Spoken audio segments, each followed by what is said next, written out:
Ole zain chu ti ture mem kan nei lem lo boka ni zana kan video siamang deuh khan KHAWHAR HLA kan sak thin te tin kan sak ngai vak lo te pawh niang chu tichuan chi hrang hrang an lor chho le taila ni zan lama kan video siam te in lo hlut thiama kalawm khop mai comment lama pheichuan an rawn sawi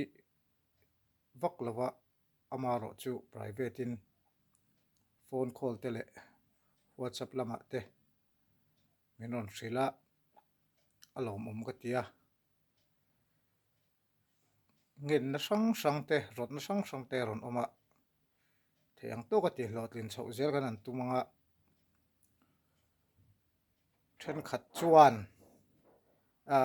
izai lai kha tilang lo tala i hla saka kha a copy kha tilang thungla kan lo sak pui ve theina turin ten ron tia tha khop mai lawm om khop mai tin a thenin sa chuak vek la chang ka de thunon te te nilovin ten ron ti boka min lo phur puya kalawm tak zeta zera po hian engemaw chen chuan ti le tum taila ka sak chhuah vek dawn chuan a rei duh fu mai dawna tin video edit vel hi hun ka nei lova ka hman lo em awangin ol sam chin han ti dan kan ngai tua hian A4 paper a tikhon kan print chuaka lian deuh hlekin tikhan soita kang khan ka hmel lang to lovin khula khu suilung lenin rinin han thleirila alang ban ram ro pui ti la kha nia khumi hla ka sak chung song khon tikhon khu camera hen alang aranga a copy khu tiang chuan keima hmel lang lovin kan ti dawn ani a chiar thei tur kan ngaia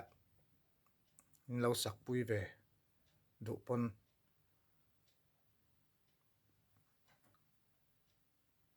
tiang khan kanan ti chhawanga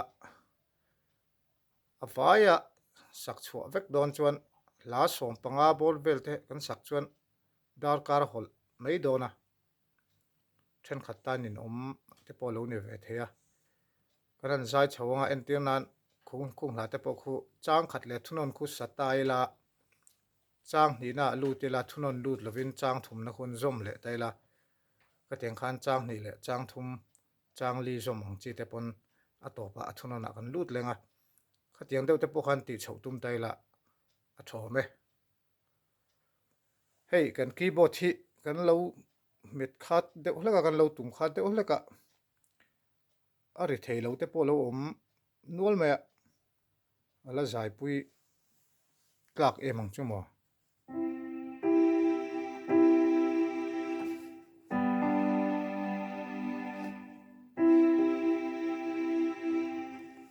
be chho do rang miang a bul tan nan chuan hei hi ka lo print ve lo khu kan keu fuwa helai ka hla du em ne rumin ka ngak ram ro pui chu lo hnai ro la Immanuel ti la kha nia pu pate phuwa ni di zana kan soita kang khan then khat chuan pu pate a ten tia ama ro chu kan sikul kal velaya min zirtir tu te khan pu pate a tin min zirtira min lam puya tutorial ruwa cham hlen lo the lowa ke chuan pu pate a ka ti maya alo dik hlel deuh ani pon lo hre thiam ta ula hela hi pizza oni ren thlei hian thiam tak mai na sa lungkuai in ka ngai thla thina ka hla du ber te zinga menia ka du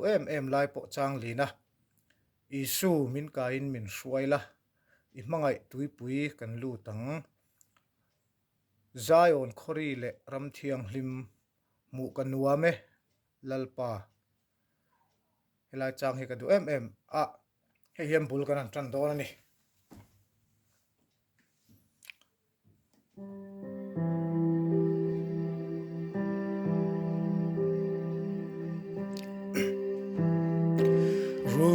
rumin ka ngak ram ro pui chu lo nai ro lal Immanuel có rau thaleng thang van sang nua min aleng to ang o nang ka len na ram lung itlang chunga re thei fa te arang kan vai o nang ram ro pui lal na par moi na bom che nang ber hi ni karam ngai chuni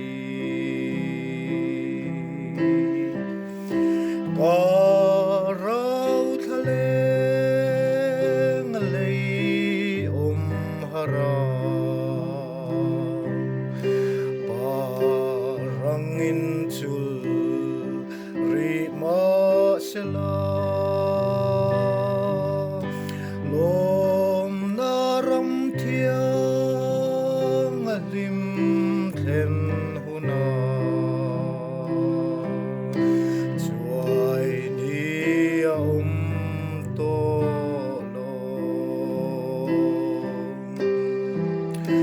lei pang par lim lai nian chuai kwa re nu tiang ai ana lung lem ka nei lo kho vela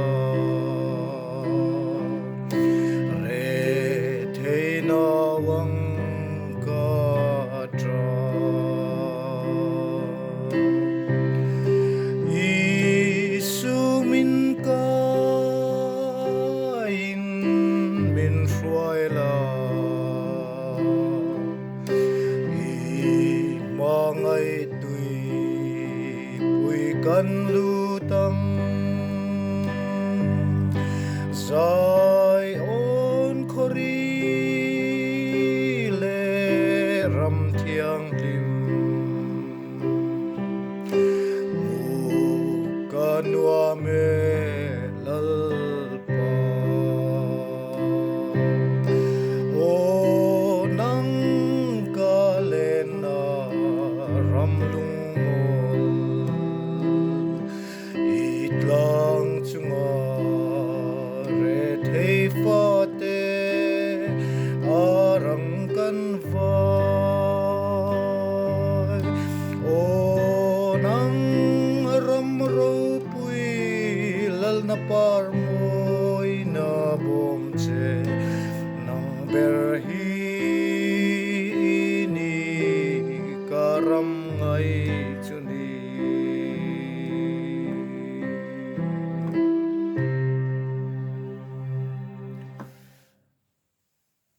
kahla buman hi kalau sei lova Isu Krista ko san hlabu ania ei sangkhat zakwa somriat pak ko kuma kan leito khania kapu hlabu kala da tha chau char chara he hlabu hi thakop maya mi leng khom hla kan ti te ko har hla kan ti ang chi te hi akim ema Isu Krista ko san hlabu rei to ani tun laya ziak nen la thu te poi loin ang lo te hlek ani pon kichu hlabu hlui hi ka ngai na a chu vain Isu Krista ko san hlabu hi ka mang chho don ani adot le chuan sui lung lenin rinin han thirila alang van ram ro pui ti hla hi ani le anga ti khuan chiar thai emang chumo ni chira kan sak zo tak kha si kin ka sa tuna chuan ikia kan kai chodon ani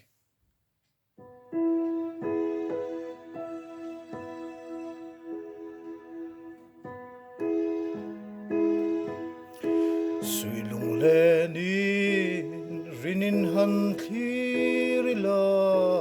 alang van ram ro pui leya lungai fate tualan lena beram lo le nunna thing partlanin mangai te an leng za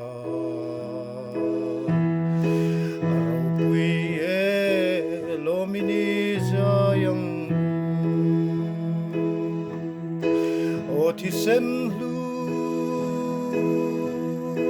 zain ka choina nge min mangai na ro pui kalvaria tlanna thi sen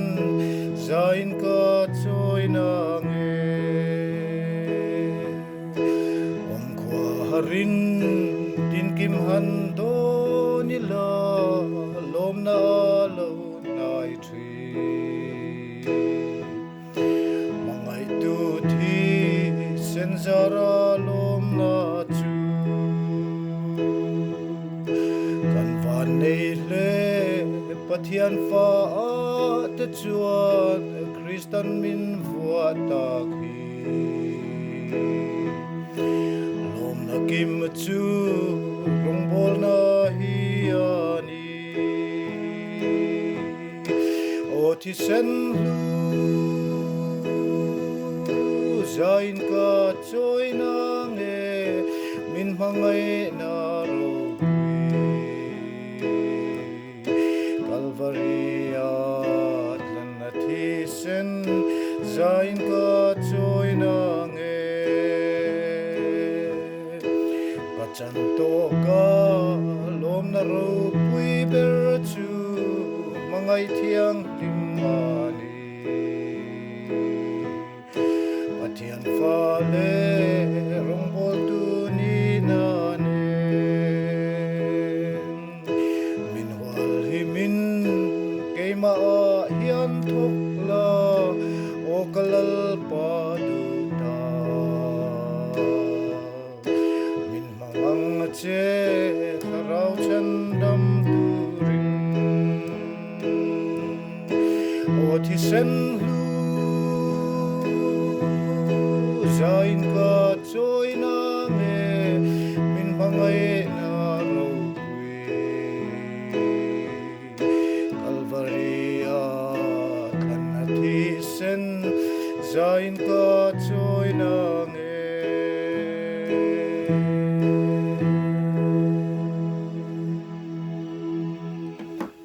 soi ta kan khan kan keyboard thi ado hi chang le ria chang le ri lawa tinal lawang reng khop ma en poni se anti chhozel potang dot le chuan alal na chatuani na zual zelang au sakna kin lawang pu arel kam lalaphu ani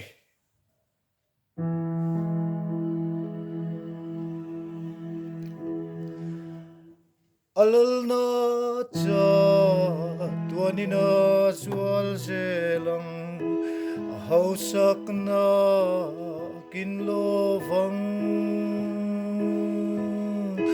khovela moi na le aro puina te aralang e kovel hi ralma sela lalpan katan muna buat say le len rual du le angel var rual te ne khovel ngai lo vakan len he khovel pia chatuan punna chuanin zol nei martar angel var ne an phai phule rio moi ne an lalpa ming an fa chandam tu le angel varan le na o kanga ye chen lo ram khi khovela hian lungai se om trana kan tuar le vel hi ralma sila lalpan katan muna buat say len rual du le angel var rual tene kovel ngai lo vakan len zai ni fa kangu kan lalpa chu vel sung hi ralma sela chatuan khengin fakna la hian ralnia nei lovang e khovel hi ralma sela lalpan katan muna buat say len rual du le angel var rual tene khovel ngai lo vakan len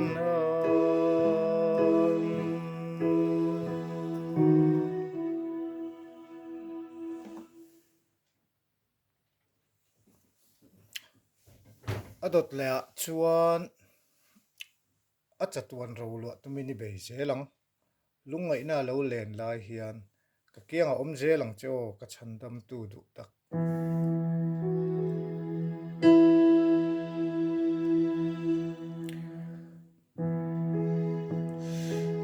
achatuan rolo tumin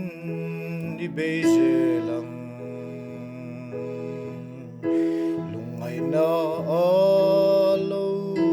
len lai hian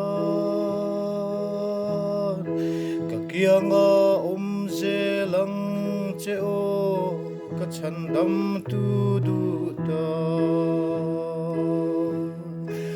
olim na ram mi panang u chol len na tu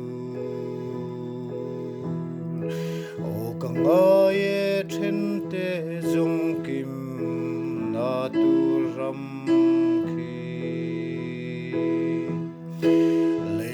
na tin reng po hi alaral lang achuai lo vang cha tuan lal na chu an shil ze lang thang thar thengin arama kin lo vang mitap mu lo ramanuam kan ta na buat say ipan zelang o le chu ram chu o chu mun ngei chu mo lo ni kan chatuan in tur chu o lim na ram mi panang chol len na tu o kanga ye then te zong kim na tu ram khi leilim na ralle mai thin muna cheng te then to lo na ram min siam sakavangi than dam tu chu fakin zel ro se olim naram mi panang chol len na tu o kangaye then te zong kim na tu ram khi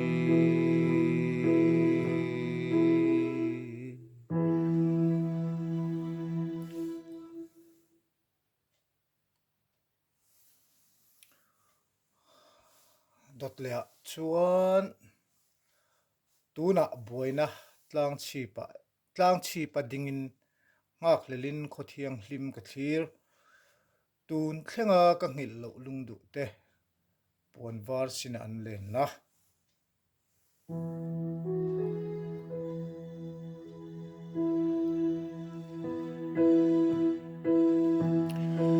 tuna boina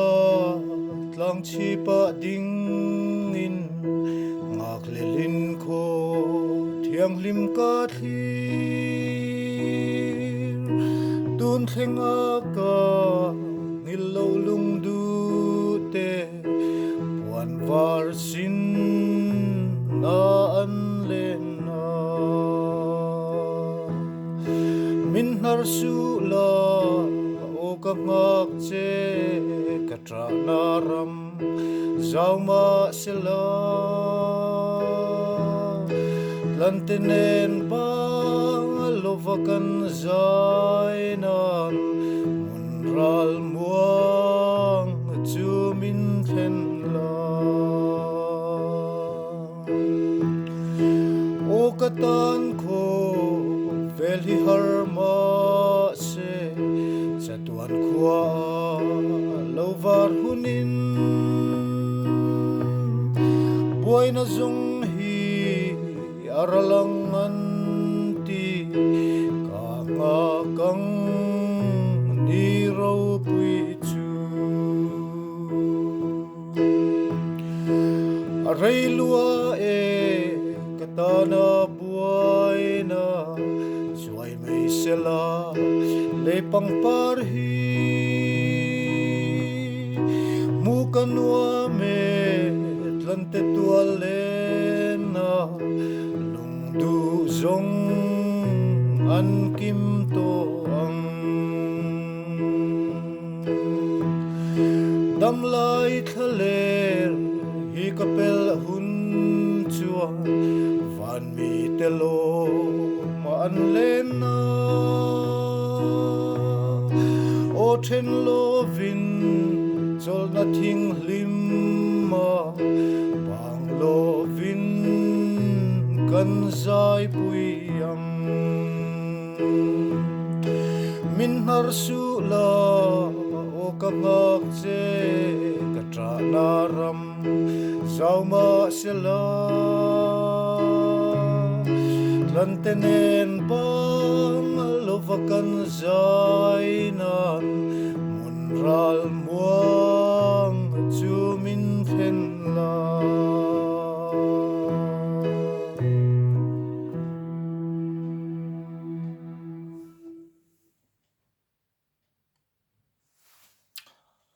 odot lea chuan var par arsi chandam tu lal narma khian ti hlania hechu kan Christian la bu po hen omani upaza siama phu aintia ta hian aki kan san thetang no chan vein f key ani don ni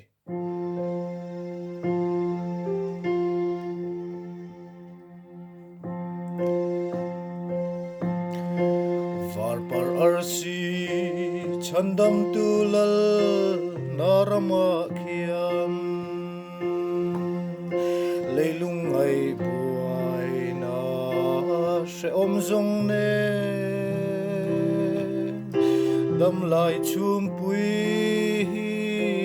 asing to lo trapin kan in then to lovang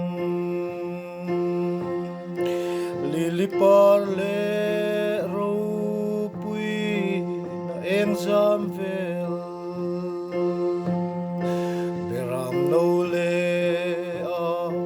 tlan sa telen na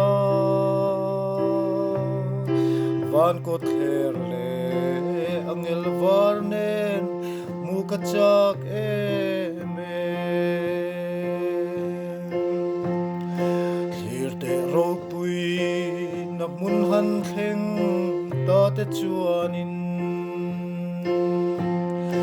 faknan rimoi ro pui chuan rem leya an len rual ten thir ma se ngai nan kir le to lo bang zin kha puin van Jerusalem thar moya on lenge chu ramoya chuan kalung min le ne an meleng chuan kathin lunga acham reng ne chung van rial rum na pia lalpa chena ramma ni eng le khon var ngai to lo zan thim lungai na to lo beram no chu a eng ring ne lili par le ro pui na eng zam vel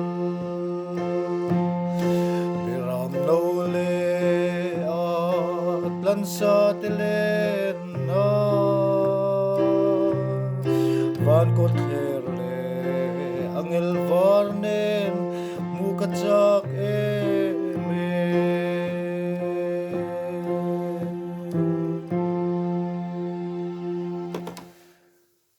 china kan soita kan khan athuno na kan lu zel chuan rei don tuka khatiang khan achang khan tlang de por maila atopa thunon chung kan lut le tura ngai la achang kan saka thunon kan lu zel chuan hente po chang li nia thunon kan sak vek chuan chang riat angali dona sei du don deuh hleka a poilo tura ngayang o tuna chuan kadam lai thli puya ral hunin kalal chandam tu mel chu ko mu anga ti lahi kan tel khern san du chu manjana khor ina kan sa thalai tam tak pun henti kan thiam tur ka ngaya kan thiam mang tat lo me kan thiam lo vek chu ni lawa a tam zok ti taila mun thuma thena mun ni vel kha chun an thiam mang tat lo ni chu wan chuan hetiang hla po kan thiam lo chuan adik don lo in ka hre khop maya ente chu kan thiam ngei tur ka ngai nia maro chu no pangsok ta chuan an lo thiam to mang der lo me heng te poi chu wa chuan kan tel kher du ni hela hi pupate a phuah tho ani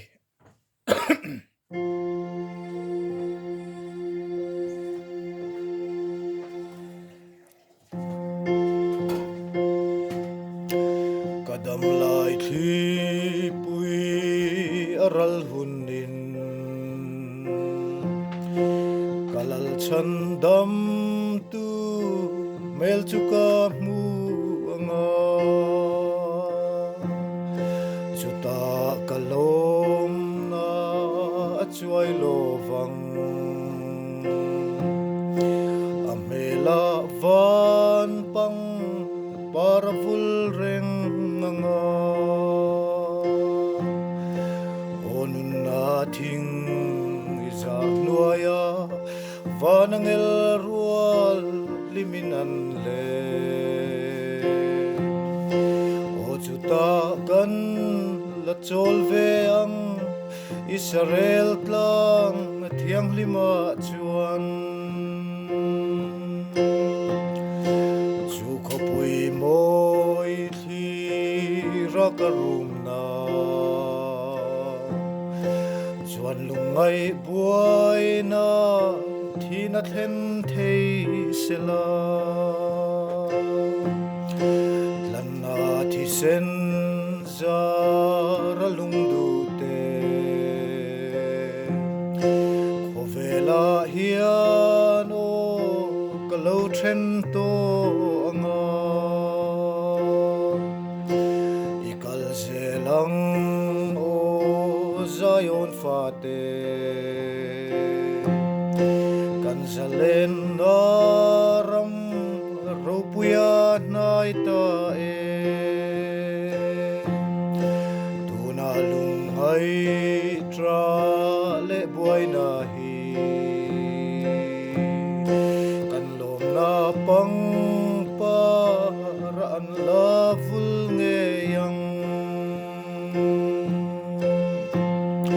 tin chu kho pui moi ka thlen hun chuan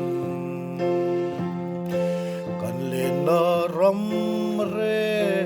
lam hi ka hui to lo beram no le a lal thu thleng chu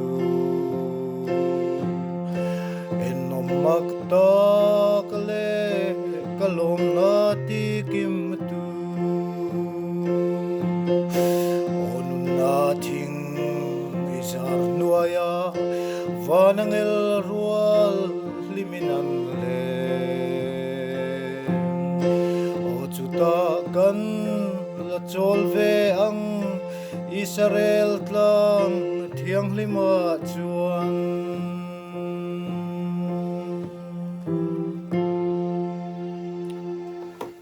o hela hian kan soibel lok du chu lahril tu then khat hian athunon na tlar khat na hian o nun na thing izar nuaya tia soi hi ka hrele thina hi adik lo meling ka sia o nun na thing izar nuaya ti thingzar ba soi na mo nun na thingzar nuaya vanangel rual liminan leng thingzar kan soina khani om takani chuan chon o nun na thing izar nuaya vanangel rual liminan leng ti tur nin ka sia adot le chuan o ka chen na helei mun hi thale ram ro lung ngai na chau khilama khian kala lengang beram no i suan ne la chuan ka tum karam ka chen na tur le a re thei ma ilangin ka chandam tun re thei te tan lom na tui khur hlu honge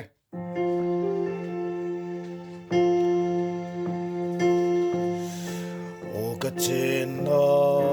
helei mun hi thale ram ro lung ngai na chau khilama khian kala lengang beram no i suan ne na chuan ka chen na tur o karam khi ka ngaye lung duan len na thir zelila tlante an za len ram nuam chu katum karam ka chen na tur leya re thei ma ilangin ka chandam tun re thei te tan lom na tui khur lua honge o katlan tu ituar na chu mangain mu chiang thei la engkimaka engkimini katharautan engkimini rangkachak tual nuamaleng tur itwarna in man to ke omin mangai na lo ni ke mi re thei tan ola lisu mu theila lungdu zong tual an len na chu Kalvaria ma ngai na zara chitin nam tin ten leng za ke poi re thei na zara khale ram ro ka chua san nang o kalal pa min suayang che mangai na ram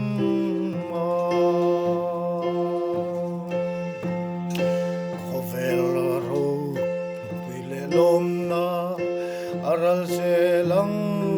amoy na ne chandam tu kia nga kalengang araw pui na zamvela chuan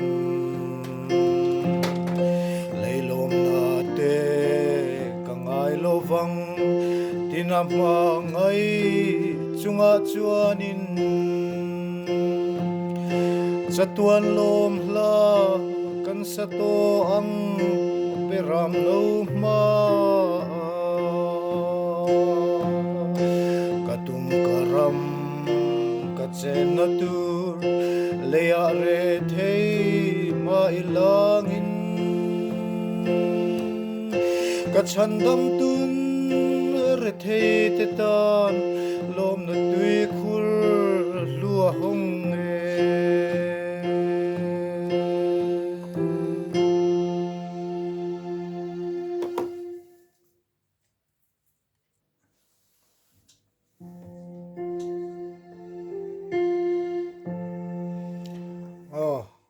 aral mek lenin hi van no malang don ta arsan ki hlania hi lelin ani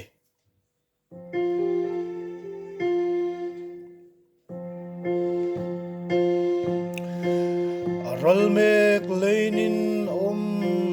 hi van no malang don ta karum trin chu ram khi rin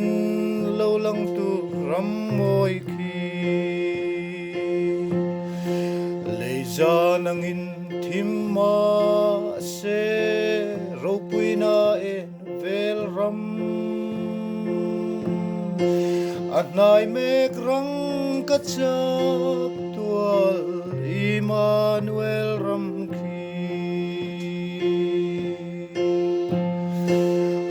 Isu tui khuri ni mangai na tui pui zau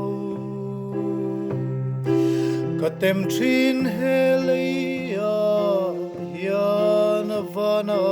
zwal zok chu mangai na tui fin ria ta ka chengang ni zara Van rau pui na ki makat Immanuel Ramba Kamangai van rau rel tun katai ni minti Swal rethei mun nei lo ta na phalvan lalin ki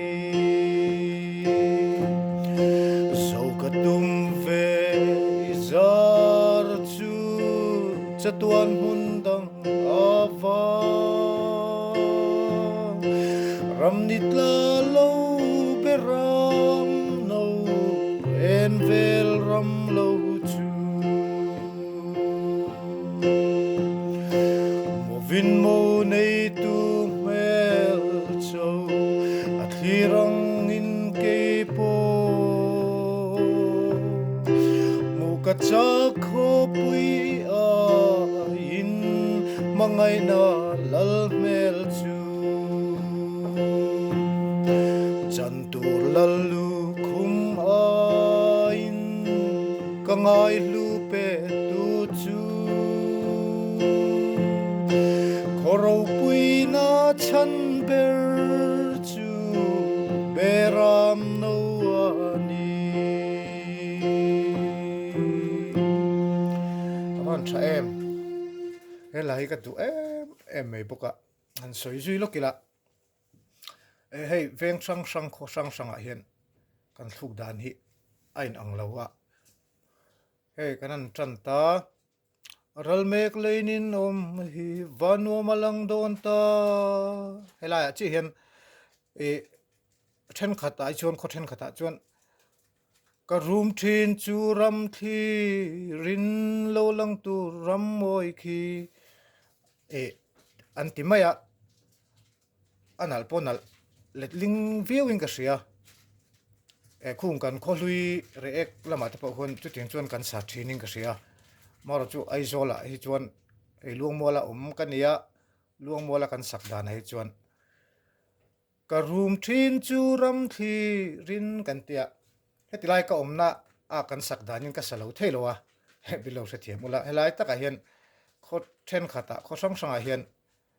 veng sang sang a te pawh helai tak tlar thumna zel hi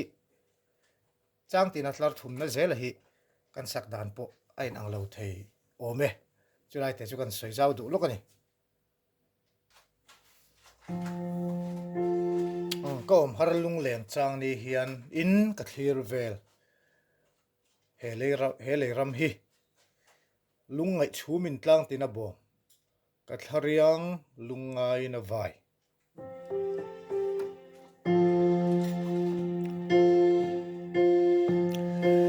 ka har lung len chang ni hian in ka thlir vel hele ram hi lungai chumin tlang tina bo ka thlariang lungai na vai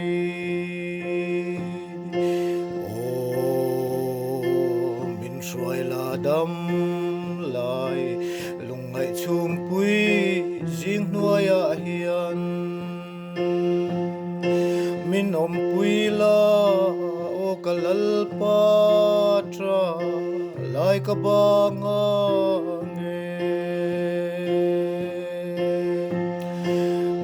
kalung kham arsipia ram angel varlung rualan lena kei khohar riang vai ka tra na lungai chum pui jing hnuaia hian o ka tharau lungai na hele se om chua sanin churau angin thokin leng la eng thol na ram khopuya chuan ta chuan lungai tra le boina om to lo kanan ramma o chandam tu min hruai zela thina lui ral ramoya chuan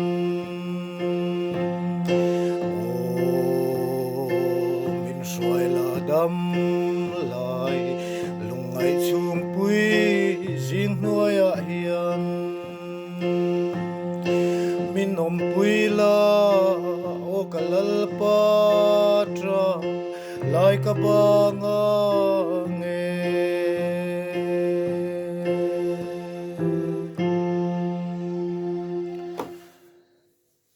tun ma chuan kho har in na te hian aleng khom lo te pon solfa zu hian kan sa a bes te hin wom em a helai lamoi tak la tha tak ani dot le chuan damlai lui pui dung le wang fang ma ila pu pate phu thawnia hela po hi kan than na chan chu nu le pa chung kan thiam lu tuk kan thiam em ma se man sana khot ina bok khuang ka vua helai kala thalai tam takin an thiam le mang der lo ni chuan chuan hemi kan video siam hi nu le pa te khan lo hre thiam mula thalai te pual tak tak a siam ania in hlas nu le pa tan chuan in hlas sa vek ani dona lo ning lo ula amaro chu kan fa te kan tu le fa te hian an thiam lo ni ti ro chu min lo hriat sakta ula chu mi pual liu lewa ta na siam kani bu sai kani ti kha kan soi lang le du lo kani damlai lui pui dung le wang sa le do nei la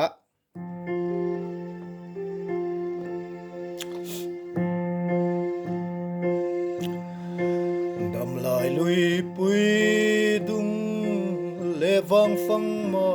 ila malam khua nuam ka nan chu thlir zelin kaloman lalu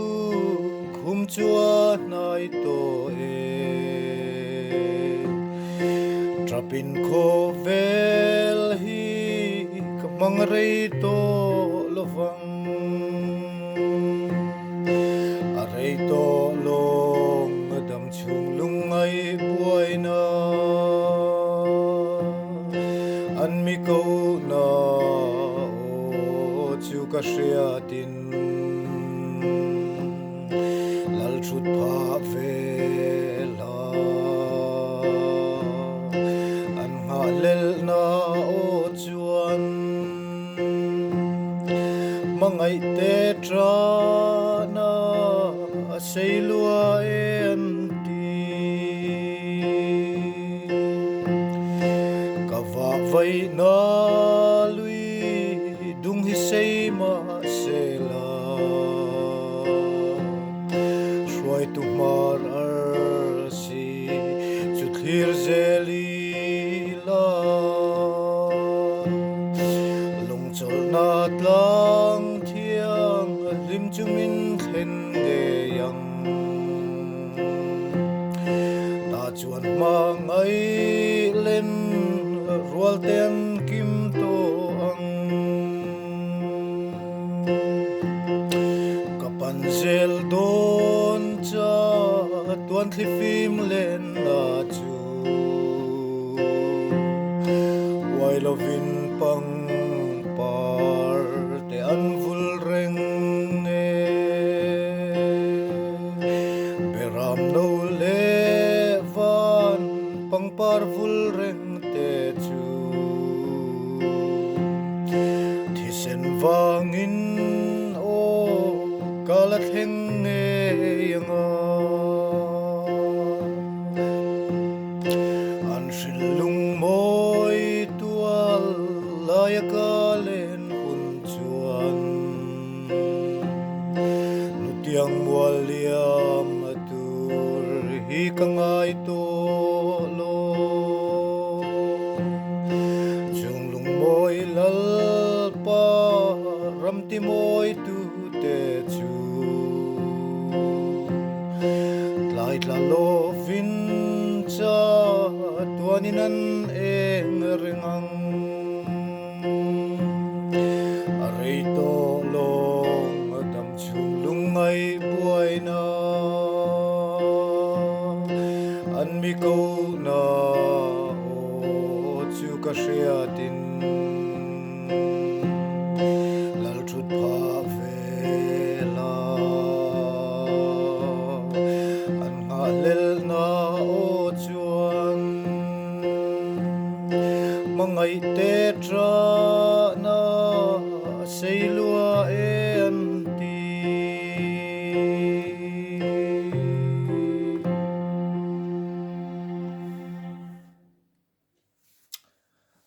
adot le chuan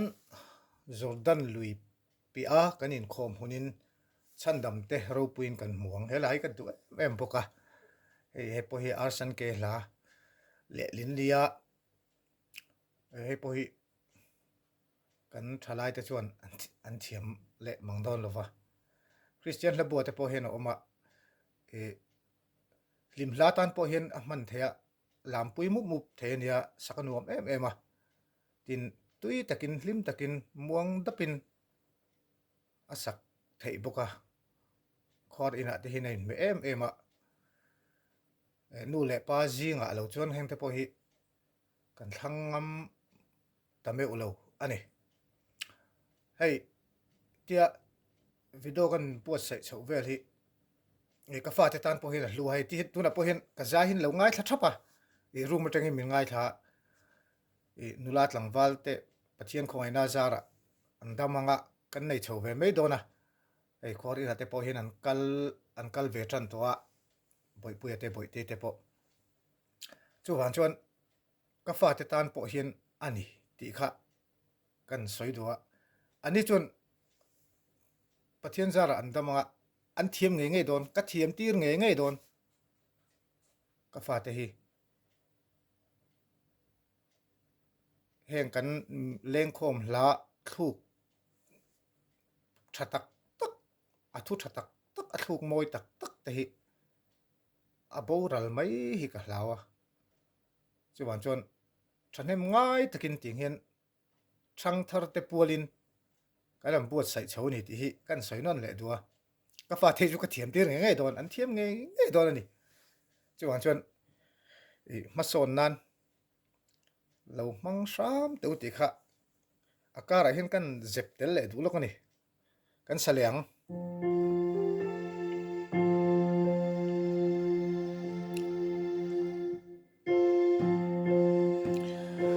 Jordan lui pia kan in khom hun nin chandam te ro puin kan hu ang lui pui kam ma triao chiar sen lo zat ang en nom ma tak chukan lamhu ang lui pui kam triao chiar sen lo zat ang lui kama triao chiar sen lo zat ang en nom ta kaniang chandam te kan mu na lui pui kama triao chiar sen lo zat ang mai leilung pian tirata chandam te chuan lungai na le them na an ngam ta khita khian in mu in kan in to kang en nom ma tak chu kan lamu ang chang thum na chang hian tlemin a speed kan tirang hradang chu mi lui kam makan din ve hun na nun na thing dai lima kan om mang kanan ram moi taklam kan thirang en nom ma tak chu kan lamu ang kan chandam tu to kale aro pui na siang takin ama kan mu hun na lalin kho vel zong zong ro re lang en nom ma tak chu kan lamu ang lui pui kam triao chiar sen lo za tang kama triao chiar sen lo zat ang en nom ta ka niang chandam te kan mu na lui pui kama triao chiar sen lo zat ang mai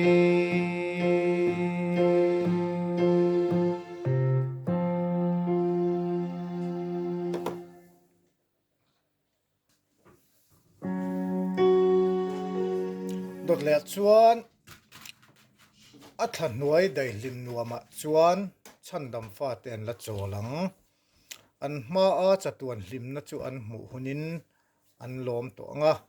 e po hi kan satam lo khop mai puthan hera phu ania aki kan san le hretang not chan vein G flat a kan kai F ka chuna niam hret a ke ka o hi chia e o thatan chun a sak nuam tok mai thema ru ke chu an niami ka tlin tlat lawa chuan chuan ka o chuak tok velin aki hi chu kan ti mai nge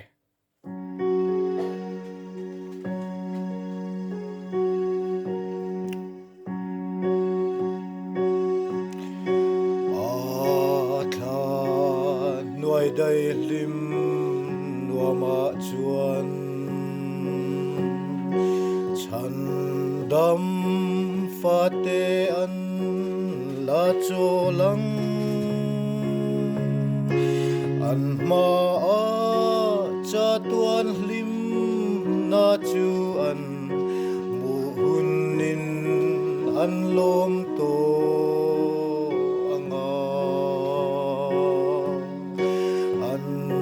cho lang an cheng reng toang mangai na lalpa chu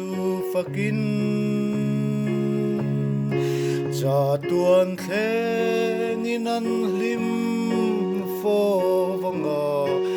a that nuai dai lim nuama chuan a that nuai dai lim nuama chuan hre om na zong zong a buvang sual na thi pui le them na ralian a bang ta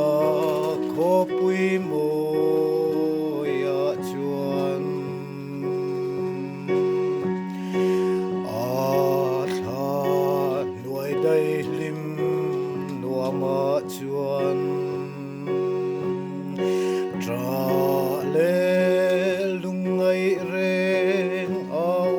lo nun na tui khura chuan in bualin vur a in an var to anga o chu mun na leng te chuanin kho vel hre ong man ngai to lo van tring trăng rimoi nen van kot thler an phang rual lal Krista hovin an cho lang an cheng reng toang mangai na lalpa chu fakin cha tuan theng in an hlim fo vanga a that nuai dai hlim nuama chuan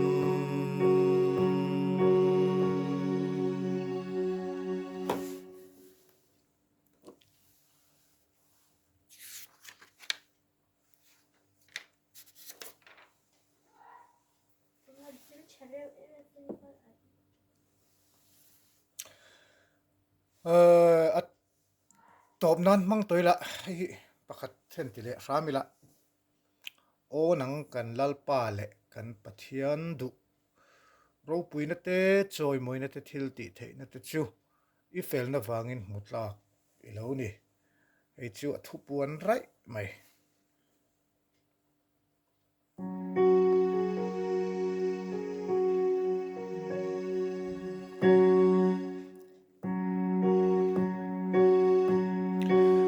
o nang kan lalpa le kan pathian du ro puina te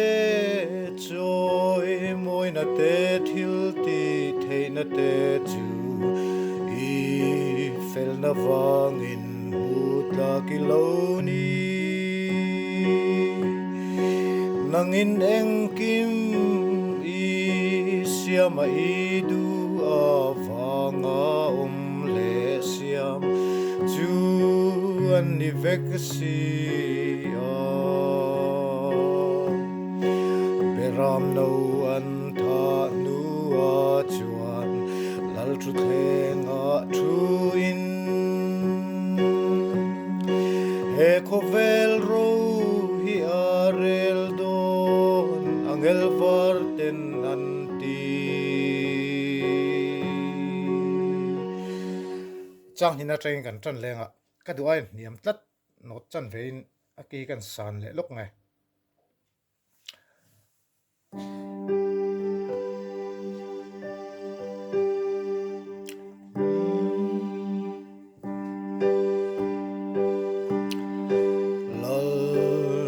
part2 le athil siam ten beram no ne na chuan mal som na te choi moi na te ro pui na te le ro rel na te chu chatuanin lo om photo ro se an chu ka shria thil nung pali te chuan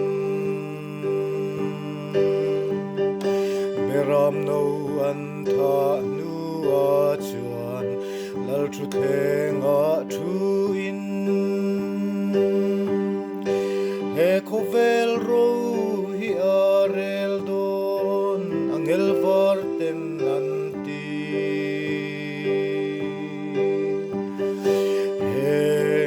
Puan var sin te hi tu tengeni khoi atrang lo kal nge an ni ti in mi bia ke chuan an ne na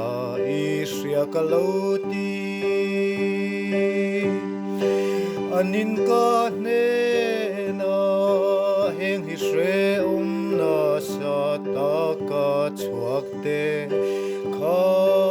an ni si ati beram no an tha nu a chuan lal thu thenga thu in he khovel ro hi arel don angel varten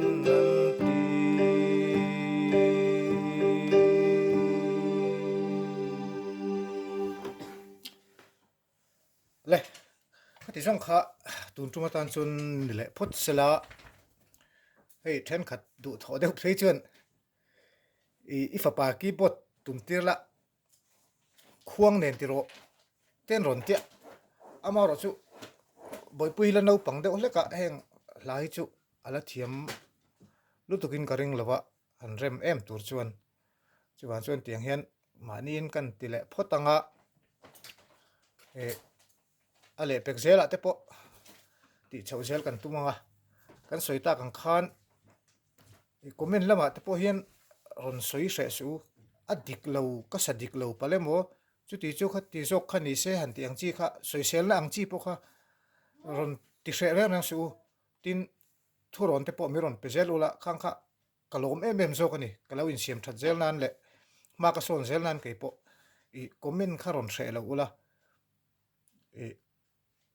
a thalu tu ka lom ten ron tia a lom em rolin a thalo lai te pokha ron soi hre lo ula ti kha